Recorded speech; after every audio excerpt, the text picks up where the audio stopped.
ಶ್ರೀಕೃಷ್ಣ ಪರಮಾತ್ಮನನ್ನ ಪೂರ್ವಾಭಿಮುಖನಾಗಿರುವ ಶ್ರೀಕೃಷ್ಣ ಪರಮಾತ್ಮನನ್ನ ಪಶ್ಚಿಮಾಮುಖವಾಗಿ ತಿರುಗಿಸಿರುವಂತಹ ಭಕ್ತ ಕನಕದಾಸ ಕುರುಬನಲ್ಲವೇ?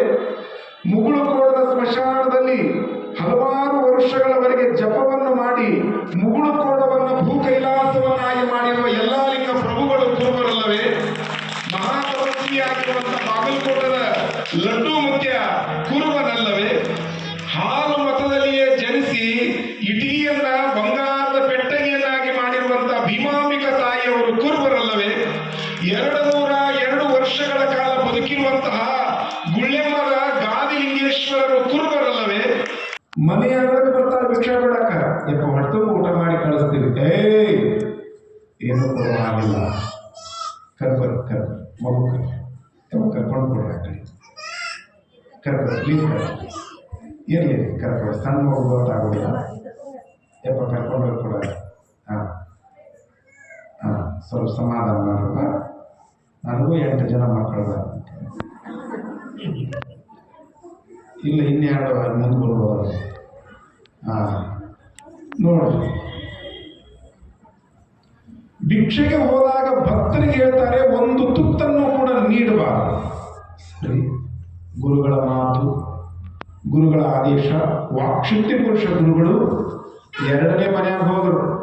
ಕೆಲಸ ಮಾಡೋದು ಮಠದಾಗ, ಕಾಯಕ ಮಾಡೋದು ಮಠದಾಗ, ನಮ್ಮ ಮನೆಯೊಳಗೆ ಯಾಕೆ ಭಿಕ್ಷಾ ಬೇಡಕ್ಕೆ ಬಂದೆ ಅಂತ ಬೈಬೇಕಂತ ಹೇಳಿದ್ರು. 3ನೇ ಮನೆಯೊಳಗ ಹೇಳಿದ್ರು, ಮಠದಾಗ ಇಷ್ಟೆಲ್ಲ ಕೆಲಸ ಮಾಡಿದ್ರು ಸ್ವಾಮಿ ನಿನಗೇನೂ ಕೊಡಂಗಿಲ್ಲ ಅಂತ ಹೇಳಿ ಮುಖದ ಮೇಲೆ ಉಗುಳ್ಬೇಕಂದ್ರು. ಏನಾದರೂ ಮಾತಾಡಿಲ್ಲ ಅಂದ್ರ ಕೋಲು ತಗೊಂಡು ಹೊಡೆದು ತಲೆ ಹೊಡಿಬೇಕು ಅಂದ್ರು. ಯಪ್ಪ ಪಾಪ ಬರುತ್ತಂತಾರ, ಪಾಪ ಪುಣ್ಯ ಎಲ್ಲ ನೋಡ್ಕೊಳಕ್ ನಾ ಅದೀನಿ, ಹೇಳಿದ್ದನ್ನ ಕೇಳಬೇಕು. ಆಯ್ತು, 5 ಮನೆಯಾಗಿ ಹೇಳಿ ಬಂದರು. ಅಪ್ಪ ಅವರು ಮಠಕ್ಕೆ ಬಂದ್ರು, ಯಮುನವಾಗಿ ಹೇಳಿದ್ರು, ಇವತ್ತು ಊರಲ್ಲಿ ಕಾಣ್ತಾ ಇದಾವಲ್ಲ ಆ 5 ಮನೆಗಳಿಗೆ ನೀನು ಭಿಕ್ಷೆಗೆ ಹೋಗು ಅಂದ್ರು. ಅವಾಗ ಯಮುನವ್ವ ಅಂತಾಳೆ, ಯಪ್ಪ ಈ ಜೀವಕ್ಕ 5 ಮನೆ ಬಹಳ ಆಗ್ತಾವಪ್ಪ, ನನಗೆ 3 ಮನೆ ಸಾಕು, 2 ಮನೆ ನೀನೇ ಇಟ್ಕೋ ಅಂದ್ರು ಅವರು. ಭಿಕ್ಷೆಗೆ ಹುಡುಗಿ ಬಂತು, ಹರಿದಿರುವ ಬಟ್ಟೆಯನ್ನು ಹಾಕೊಂಡು ಕೈ ಒಳಗೊಂದು ಮಣ್ಣಿನ ಪಾತ್ರೆಯನ್ನು ಹಿಡಿದುಕೊಂಡು ಮನೆಯ ಅಂಗಳಕ್ಕೆ ಬಂದು ಆ ಮಗು ಭಿಕ್ಷಾ ಬೇಡ್ತಾ ಇದೆ. ಆ ಮನೆ ಹೆಣ್ಣು ಮಗಳು ಆ ಹುಡುಗಿ ಬರುವುದನ್ನೇ ಕಾಯ್ತಾ ಇದ್ಲು. ಮನೆಯ ಅಂಗಳದಲ್ಲಿ ನಿಂತ್ಕೊಂಡು ಆ ಹುಡುಗಿ ಭಿಕ್ಷೆಯನ್ನ ಬೇಡಿತು. ಹಸಿದ ಹೊಟ್ಟೆಗೆ ಒಂದು ತುತ್ತು ಅನ್ನವನ್ನು ನೀಡಿರುವ ಗುರುವಿನ ಶ್ರೀಮಠದ ಸೇವಕನು ನಾನವ್ವ.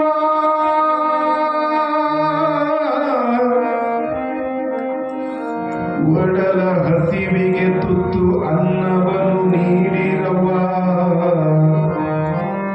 ಗುರುವಿನ ಚರಣ ಸೇವಕಳು ನಾನು, ಬೇಡುತ್ತಿರುವೆನುವ.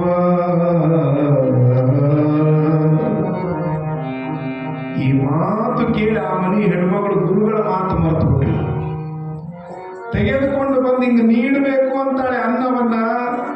ಗುರುಗಳು ಎದುರಿಗೆ ಬಂದಂಗಾಯ್ತು. ಏನ್ ಹೇಳಿದ್ದೇನ, ನಮ್ಮ ಮನೆಗೆ ಏನು ಮಾಡಿಲ್ಲವ, ನೀವು ಮುಂದೆ ಹೋಗಂಗ. ಕೈಯಾಗ ಹಿಡ್ಕೊಂಡಾಳ, ಮುಂದೆ ಹೋಗುವಂತಾಳ. ಹಾಗಾಗಿರ್ಬಾರ್ದು ಆ ಹುಡುಗಿಗೆ. ಹುಡುಗಿ ಬೇಸರ ಮಾಡ್ಕೊಳ್ಳಿಲ್ಲ. 2ನೇ ಮನೆಗೆ ಬಂದು ಮತ್ತೆ ಭಕ್ತಿಯಿಂದ ಭಿಕ್ಷೆಯನ್ನ ಬೇಡಿದಾಗ ಆ ಮನೆ ಹೆಣ್ಮಗಳಂತಾಳೆ, ಅಲ್ಲೆಲ್ಲ ಮಠದಾಗ ಸೇವೆ ಮಾಡಿ ಬಂದು ಭಿಕ್ಷಾ ಬೇಡ್ತೀಯಲ್ಲ, ಹೋಗು ಮುಂದೆ. 2ನೇ ಮನೆಯವರು ನೀಡಲಿಲ್ಲ, ನೋವಿಲ್ಲ. ಆ ಹುಡುಗಿಗೆ ಗೊತ್ತಿತ್ತು, खाने वालों का नाम दाने दाने पर लिखा है मगर देने वाला एक भगवान ಅಂತ. ಅವರು ಮಾಡಿರುವ ಅನ್ನದ ಮೇಲೆ ಪರಮಾತ್ಮನ ಹೆಸರು ಬರೆದಿಲ್ಲ, ಅದಕ್ಕೆ ಅವರು ನೀಡಿಲ್ಲ ಅಂತ ತಿಳ್ಕೊಳ್ಳು. 3ನೇ ಮನೆಗೆ ಬಂದು ಮತ್ತೆ ಭಿಕ್ಷೆಯನ್ನ ಪಾತ್ರೆಯನ್ನ ಚಾಚಿ ಬೇಡಿದಳು. ಒಡಲ ಹಸಿವೆಗೆ ತುತ್ತು ಅನ್ನವನ್ನು ನೀಡಿರುವ ಬಡವಳು ನಾನು ಯಮನವ್ವ. ಮನೆ ಹೆಣ್ಣು ಮಗಳು ಬಂದು, ಏಯ್ ಮಠದಲ್ಲಿ 100 ದನಗಳ ಸೇವಾ ಮಾಡ್ತಿದ್ದಿ, ಅಷ್ಟೆಲ್ಲ ಕೆಲಸ ಮಾಡಿದ್ರೆ ಆ ಸ್ವಾಮಿ ನಿನಗೊಂದು ತನ್ನ ನೀಡೋದಿಲ್ಲೇನು? ಅವ್ವಾ, ನಿನಗ ಪ್ರೇಮ ಇದ್ರೆ ಒಂದು ತುತ್ತು ನೀಡು, ಇಲ್ಲದೆ ಹೋದರೆ ಬೇಡ. ನನ್ನ ಗುರುರಾಯನನ್ನ, ನನ್ನ ಗುರು ಮಹಾರಾಜನನ್ನ ಬೈಬೇಡ ನನ್ನವ್ವ. ನನಗ ಉಪದೇಶ ಮಾಡ್ತಿ ತೂ ಅಂತ ಮುಖದ ಮೇಲೆ ಉಗುಳಿದ್ರಂತ ಗುರುಗಳು ಹೇಳಿದ್ರು. ಆ ಹೆಣ್ಣು ಮಗಳು ಕಣ್ಣು ಮುಚ್ಚಿಕೊಂಡ್ಲಿ ಅವನವ್ವ. ಉಗುಳಿದಾಗ ಮುಖ ಒರೆಸಿಕೊಂಡು ಯಮುನ ಬಂದು, ನಾ ಸ್ನಾನ ಮಾಡಿದ್ರು ಕೂಡ ನನ್ನ ಮುಖ ಸ್ವಚ್ಛ ಆಗಿದೆಯೋ ಇಲ್ಲ ಅಂತ ತಿಳ್ಕೊಂಡು ನೋಡ್ಕೊಳಕ್ ಮಠದಾಗ ಕನ್ನಡಿ ಕೊಟ್ಟಿಲ್ಲ ಗುರುಗಳು ನನಗ. ನಾನು ಸ್ನಾನ ಮಾಡಿದಾಗಲೂ ಕೂಡ ನನ್ನ ಮುಖ ಸ್ವಚ್ಛ ಆಗಿಲ್ಲ ಅನ್ನೋದು ನಿನಗೆ ಗೊತ್ತಾಗಿದೆಯವ, ಈಗ ನೀವು ಉಗುಳಿದ್ರಿಂದ ನನ್ನ ಮುಖ ಸ್ವಚ್ಛ ಆಯ್ತು ಅಂದ್ರು. ಏನು ತಾಳ್ಮೆ ಇರೋದು. ನನಗ ಇಷ್ಟೆಲ್ಲ ಮಾತಾಡ್ತಿ ಎಂದು ಮೂಲ್ಯಾಕ ಹೋಲಿತ್ತು, ತನಿ ಒಡಿಯು ಹಾಗೆ ಹೊಡೆದು ರಕ್ತ ಸುರಿಯಾಕಂತ ಮಠಕ್ಕೆ ಬಂದು ಗುರುಗಳು ಸಿಂಹಾಸನದ ಮೇಲೆ ಹಿಂಗೆ ಕೂತಿದ್ರಿ, ತೂಗು ಮಂಚದ ಸಿಂಹಾಸನದಲ್ಲಿ ರಕ್ತ ಸುರಿತಾ ಇತ್ತು ಮೈ ಮೇಲೆಲ್ಲ. ಓಡೋಡಿ ಬಂತು. ಯಮನವ್ವ ಅಂದ್ರು. ಯಪ್ಪ ಮುತ್ಯ, ಏನವಾ ಏನೇನ್ ನೀಡಿದ್ರು? ಯಪ್ಪ ಬೆಳಿಗ್ಗೆ ಹೋದಾಗ ನೀ ಏನೇನ್ ನೀಡ್ಬೇಕಂತ ನನಗೆ ಹೇಳಿ ಬಂದಿದ್ಯಲ್ಲ, ಅದನ್ನೆಲ್ಲ ಚಾಚು ತಪ್ಪಲಾರ್ದಂಗೆ ಭಕ್ತಿಯಿಂದ ನೀಡಿ ಕಳಿಸ್ಯಾರ ಅವರು. ನಾ ಹೇಳಿದ್ದು ನಿನಗೆ ಹೆಂಗ್ ಗೊತ್ತ? ಬಾಯಿಲಿ ಅವರು ಬಾಯಿಲಿ ಹತ್ತಿರಕ್ಕೆ ಕರೆದ್ರು. ತಲೆ ಹೊಡೆದ ರಕ್ತ ಸುರಿತಾ ಇತ್ತಲ್ಲ, ಅಪ್ಪ ಅವರು ಗುರುಗಳು ಹಸ್ತ ಇಟ್ಟಂತ ಪುರುಷ ಹಸ್ತವನ್ನ, ಲಿಂಗ ಪೂಜಾ ಮಾಡಿದ ಹಸ್ತವನ್ನ, ಜಪವನ್ನ ಮಾಡಿದ ಹಸ್ತವನ್ನ ಹಿಂಗ ಸ್ಪರ್ಶ ಮಾಡಿದ್ರೆ ರಕ್ತ ಸುರಿಯೋದಲ್ಲ, ಗಾಯ ಮಾಯವಾಗಿ ಹೋಗಿತ್ತಂತೆ. ಊರ ಅಂತ್ಯಾಗ ಬಾವಿ ಸ್ನಾನ ಮಾಡ್ಕೊಂಡ್ ಬಾ, ನಿನಗೆ ಒಳಗೆ ಕರ್ಕೋತೀನಿ ಮಠದಾಗ ಅಂದ್ರೆ ಒಂದು ಹಿರೇ ಮಠದಾಗ 120 ವರ್ಷಗಳ ಹಿಂದೆ. ಇವತ್ತ ನಾವೆಲ್ಲ ಏನೆಲ್ಲ ಜಾತಿ ಭೇದಕ್ಕೆ ಒಳಗಾಗಿವಿ. ಊರಾಗೆಲ್ಲ ಗೌಡರು ದಣಿಯರ ಅಂದ್ರಂತ, ಏನ ಕುರುಬರಿಗೆ ಮಠದಾಗ ಕರ್ಕೊಳಕತ್ತಿಲ್ಲ ಅಂದ್ರು. ಏನ್ ತಪ್ಪ ಅಂದ್ರು. ನಾ ಏನ್ ನಿಮ್ಮ ಮನ್ಯಾಗ ಕರ್ಕೊಂಡು ಊಟ ಮಾಡ್ಸಂತ ಹೇಳಿದ್ದೇನೆ ಅಂದ್ರು. ನಮ್ಮ ಮಠದಾಗ ನಾವು ಕರ್ಕೊಳಕತ್ತೀವಿ. ಅವ್ರಿಗೆಲ್ಲ ಹಂಗೆಲ್ಲ ಲಿಂಗ ದೀಕ್ಷೆ ಕೊಡೋದನ್ನೆಲ್ಲ ಮಾಡಬಾರ್ದು. ಯಾಕೆ ಕೊಡಬಾರ್ದು ಅಂದ್ರೆ, ಲಿಂಗ ಜಾತಿಯ ಸಂಕೇತವಲ್ಲ, ಅದು ಜ್ಯೋತಿಯ ಸಂಕೇತ. ಲಿಂಗ ಮತದ ಸಂಕೇತವಲ್ಲ, ಅದು ಮಾನವೀಯತೆಯ ಸಂಕೇತ. ಲಿಂಗ ಹಲವು ಯೋಗಗಳ ಸಂಬಂಧವಲ್ಲ, ಅದು ದೃಷ್ಟಿ ಯೋಗದ ಅನುಬಂಧ. ಅದು ಅವ್ರು ಏನೆಲ್ಲ ಸಾಧನೆ ಮಾಡ್ಯಾರ, ಅವ್ರನ್ನ ಹಾಲು ಮತದವರನ್ನು ತಿಳ್ಕೊಂಡು ಯಾಕೆ ಕನಿಷ್ಠ ಭಾವದಿಂದ ಕಾಣ್ತೇವಪ್ಪ? ಹಾಲು ಮತದಲ್ಲಿಯೇ ಜನಿಸಿ ಶ್ರೀಕೃಷ್ಣ ಪರಮಾತ್ಮನನ್ನ ಪೂರ್ವಾಭಿಮುಖನಾಗಿರುವ ಶ್ರೀಕೃಷ್ಣ ಪರಮಾತ್ಮನನ್ನ ಪಶ್ಚಿಮಾಮುಖವಾಗಿ ತಿರುಗಿಸಿರುವಂತ ಭಕ್ತ ಕನಕದಾಸ ಕುರುಬನಲ್ಲವೇ? ಮುಗುಳುಕೋಟದ ಸ್ಮಶಾನದಲ್ಲಿ ಹಲವಾರು ವರ್ಷಗಳವರೆಗೆ ಜಪವನ್ನು ಮಾಡಿ ಮುಗುಳುಕೋಟವನ್ನು ಭೂ ಕೈಲಾಸವನ್ನಾಗಿ ಮಾಡಿರುವ ಎಲ್ಲಾ ಲಿಂಗ ಪ್ರಭುಗಳು ಕುರುಬರಲ್ಲವೇ? ಮಹಾತಪಸ್ವಿಯಾಗಿರುವಂತ ಬಾಗಲಕೋಟದ ಲಡ್ಡು ಮುತ್ಯ ಕುರುಬನಲ್ಲವೇ? ಹಾಲು ಮತದಲ್ಲಿಯೇ ಜನಿಸಿ ಇಟಗಿಯನ್ನ ಬಂಗಾರದ ಪೆಟ್ಟಗಿಯನ್ನಾಗಿ ಮಾಡಿರುವಂತಹ ಭೀಮಾಂಬಿಕ ತಾಯಿಯವರು ಕುರುಬರಲ್ಲವೇ? 202 ವರ್ಷಗಳ ಕಾಲ ಬದುಕಿರುವಂತಹ ಗುಳ್ಳೆಮ್ಮರ ಗಾದಿಲಿಂಗೇಶ್ವರರು ಕುರುಬರಲ್ಲವೇ?